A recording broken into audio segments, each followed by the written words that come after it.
Okay, so I've switched to my webcam on my computer because now I want to talk about some big no-nos, things you definitely don't want to do when you are setting yourself up to film.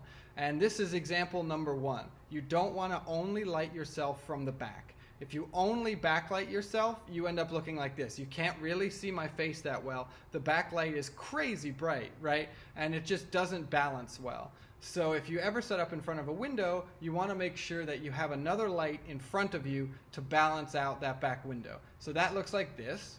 Okay, so now I've put a key light up to my left. It's lighting me with pretty brightly. It's balancing out that back light, which is so bright, and it's just making it so you can actually see my face as opposed to before when I was very, very dark. So if you are going to put yourself in front of a backlight or in front of a window like this, just make sure you light yourself from the front too, because we won't really be able to see you very well if you don't.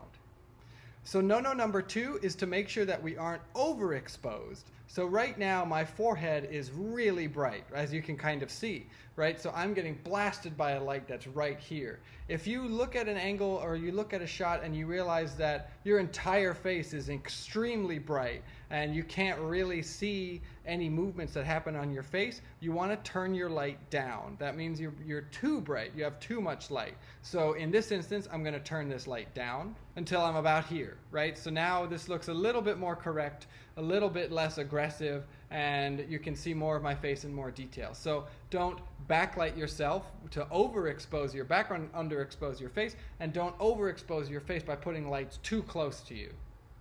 All right, so what you're seeing is no-no number three, which is not elevating your camera.